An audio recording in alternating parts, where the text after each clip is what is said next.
జగిత్యాల జిల్లా బాలపల్లిలో electric scooter పేలింది.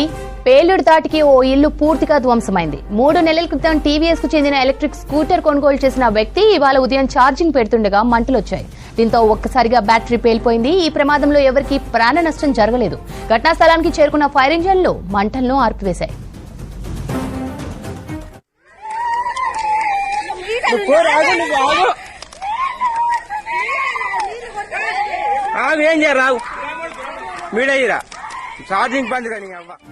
జగిత్యాల జిల్లా బాలపల్లిలో ఎలక్ట్రిక్ స్కూటర్ పేలింది. పేలుడు దాటికి ఓ ఇల్లు పూర్తిగా ధ్వంసమైంది. 3 నెలల క్రితం టీవీఎస్ కు చెందిన ఎలక్ట్రిక్ స్కూటర్ కొనుగోలు చేసిన వ్యక్తి ఇవాళ ఉదయం ఛార్జింగ్ పెడుతుండగా మంటలొచ్చాయి. దీంతో ఒక్కసారిగా బ్యాటరీ పేలిపోయింది. ఈ ప్రమాదంలో ఎవరికీ ప్రాణ నష్టం జరగలేదు. ఘటనా స్థలానికి చేరుకున్న ఫైర్ ఇంజన్లు మంటలను ఆర్పివేశాయి.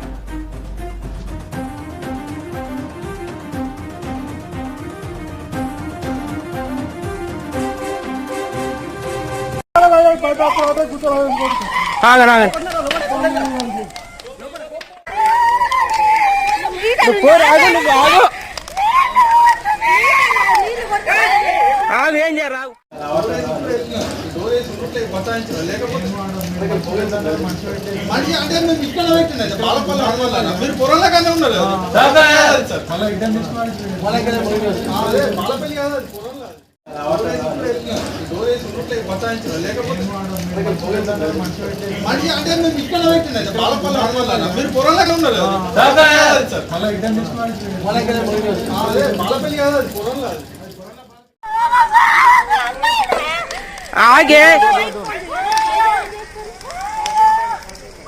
అబ్బా చూడండి బంద్ చేసి కాదు ఛార్జింగ్ బండి నీళ్ళు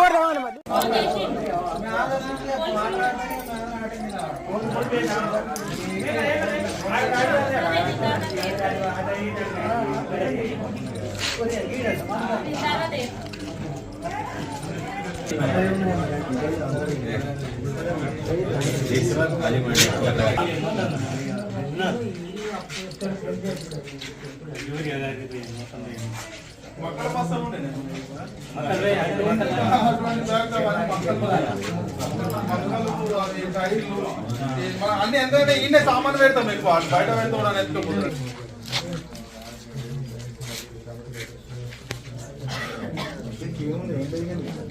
ఇప్పుడు దాని ఓనర్ రమ్మను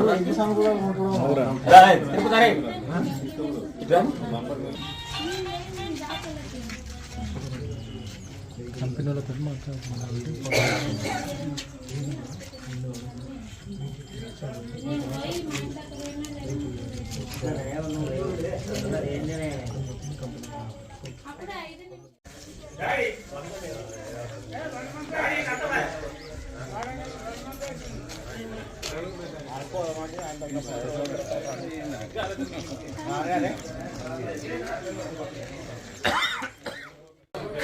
బాలపల్లి విలేజ్ జైత్యాల్ మండల్. ఇక్కడ మన టీవీఎస్ ఛార్జింగ్ ఐక్యూబ్ తీసుకున్నాము. 1,22,000 పెట్టి తీసుకున్నాము. 1 మంత్ అవుతుంది.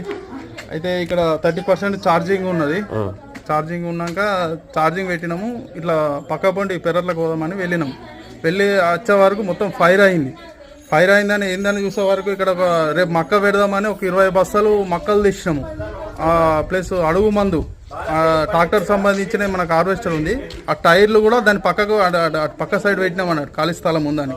చూడే వరకు మొత్తం ఫైర్ అయింది. ఈ బండి వేలింది, ఇట్లా మొత్తం పేలింది. ఫైర్ అంటే ఇట్లా మొత్తం పేలింది. ఇక పేలి మొత్తం ఇది కాలింది. అది అప్పుడు ఇక పక్క పొంటి ఉన్న మా అన్న వచ్చి మేము అక్కడ కొంచెం దూరంలో ఉన్నామంట, పెరట్లోనే ఉన్నాం, ఇక్కడనే పక్కనే. ఇక అన్న వచ్చి ఇట్లా ఏమో అవుతుందని ఆయన ఉరికేస్తారు. ఇక పక్క పొంటి ఉన్న వాళ్ళు వచ్చి నాకు ఫోన్ చేశారు, అదే ఇట్లా మీ ఇంట్లో ఫైర్ అవుతుంది అంటే కాలిపోతుందిరా ఇల్లు అంతా అనే వరకు నేను ఏందిరా అని వచ్చే వరకు మొత్తం ఇట్లా అయింది. ఈ సంఘటన జరిగింది. అందులో ఆ బండి డిక్కిలా మనకు నేను అట్లా వడ్లు అంటే గవర్నమెంట్ కాకుండా రైస్ మిల్ లోనికి ఇచ్చిన అన్నట్టు. రైస్ మిల్ వాళ్ళకి ఇస్తే వాళ్ళు మన 103 క్వింటాలు అయినాయి మనవి. వాళ్ళు 1,90,000 ఒక 1,000 ఇచ్చారు. 1,91,000. అవి కూడా డబ్బులు అందులోనే పెట్టిన, పాన్ కార్డు డిక్కిల్నే ఉన్నది, అవన్నీ కూడా అందులోనే ఉన్నాయి. మొత్తం ఫైర్ అయిపోయినాయి. ఏం లేదు, ఇల్లు దర్వాజా ఇది కానీ మొత్తం కాలిపోయింది. ఇంకా ఈ రోజు ఏంటంటే మా వాళ్ళు పిల్లలు ఎప్పుడైనా ఇంటికానే ఉంటుండే స్కూల్కి వెళ్ళిర్రు, మా వాళ్ళు ఊరికి వెళ్ళిర్రు, ఇంకా ఉన్నోళ్ళు ఇక్కడ పెరట్లా కలుస్తుర్రు. ఈ టైంలో ఎవరు ఉండరు ఇక్కడ. ఇక అట్లా మొత్తం ఇన్సిడెంట్ ఇట్లా జరిగింది. ఇక ఫైర్ వాళ్ళు కూడా వచ్చారు, మొత్తం ఇట్లా కాలింది. ఇది జరిగింది కథ.